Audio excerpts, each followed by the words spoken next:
Programme कब तक के साथ मैं हूं सीमीन हैदर। नाजरीन, रोशनियों का शहर एक मरतबा फिर आज अंधेरों की जद में है। टारगेट किलिंग का एक और अनोखा और अफसोसनाक वाकया पेश आया है कराची के इलाके PIB कॉलोनी में, जहां घर में घुसकर मुसल्लह अफराद की फायरिंग से MQM के सेक्टर मेंबर मंसूर मुख्तार और उनके भाई को कत्ल कर दिया गया है। इस पर सुबह से ही शहर में जलाओ घेराव और फायरिंग का सिलसिला चलता रहा। दोपहर तक शहर के मुख्तलिफ इलाकों में 8 अफराद जाँ बहक और 30 से जायद गाड़ियां जलाई जा चुकी थी। एहतजाज की गूंज इख्तियार के ऐवानों में भी सुनी गई और MQM ने कराची की सूरत हाल पर पार्लियामेंट के मुश्तरका इजलास से वॉकआउट किया और कौमी असेंबली के बाहर धरना भी दिया। इससे मुतालिक पहले एक रिपोर्ट देखते हैं, उसके बाद मजीद बात करेंगे। कराची की बिगड़ती हुई सूरत हाल पर MQM के अरकान ने पार्लियामेंट के मुश्तरका इजलास से वॉकआउट किया।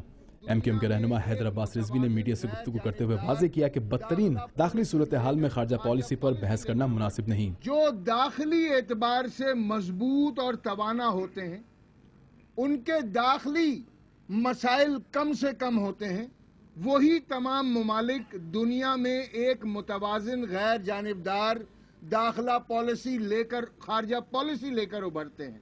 हैदर अब्बास रिजवी ने कहा कि MQM के कारकुनों को गाजर मूली की तरह काटा जा रहा है। मंसूर मुख्तार के कत्ल में संगीन जराइम में मुलव्विस अहमद अली मुलव्विस है। हैदर अब्बास रिजवी ने कहा कि अमन कमेटी और लियारी गैंगवार के लोग दहशतगर्दी में मुलव्विस हैं। पुलिस से कोई उम्मीद नहीं की जा सकती। रेंजर्स भी बदअमनी पर काबू पाने में नाकाम है।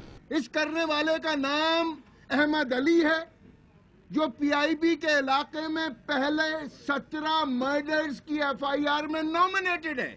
MQM के अरकान पार्लियामेंट के बाहर धरना दिए बैठे थे कि वफाकी वजीर दाखिला रहमान मलिक इन्हें मनाने के लिए पहुंच गए और कुछ देर बातचीत की। रहमान मलिक ने मीडिया से गुफ्तगू में बताया कि अहमद अली मक्सी के बैरून मुल्क जाने पर पाबंदी आयद कर दी गई है। वफाकी वजीर दाखिला ने कराची के हालात ठीक करने के लिए 24 घंटे मांगे और कहा कि कराची पहुंचकर हालात देखेंगे। अभी मुझे सिर्फ 24 आवर्स दें, मैं खुद भी कराची जा रहा हूँ और मैं खुद भी इस इन्वेस्टिगेशन को थोड़ा देखूंगा और को सुपरवाइज करूंगा। बाकी मुझे ये भी पता चला है कि आज इस शहादत के बाद रेंजर्स ने कुछ लोगों को अरेस्ट किया, कुछ घरों पर रेड किया।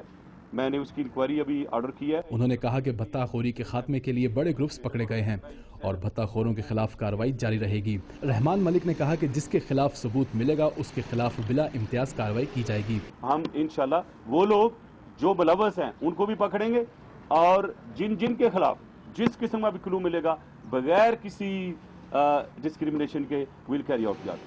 वज़ीर आला सिंध और सूबाई वज़ीर दाखिला मंजूर वसान ने भी कराची में गाड़ियां जलाने का नोटिस लिया है। सूबाई वज़ीर दाखिला मंजूर वसान ने डिप्टी डायरेक्टर रेंजर्स और IG सिंध को अमन व अमान पर काबू पाने की हिदायत की है। वज़ीर आला सिंध ने शरपसंदों के खिलाफ फौरी कार्रवाई के अहकामात कर दिए हैं।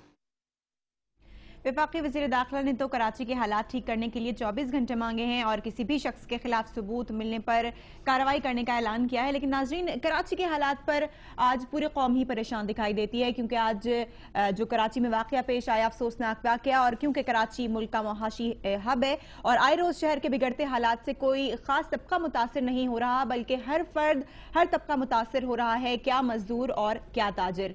रोज रोज टारगेट किलिंग से जानी नुकसान के अलावा इन वाकयात के बाद जो जलाओ घेराव के वाकयात होते हैं, उससे इमलाक को होने वाला नुकसान अलग है।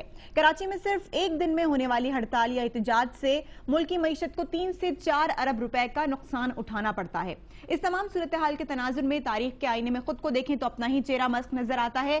शहर में हर कौम का हर जबान बोलने वाला बसता है और हकीकत पसंदी से सोचें तो हम एक दूसरे को ही सूबाई और लिसानी बुनियादों पर आपस की नफरतों का निशाना बना रहे हैं।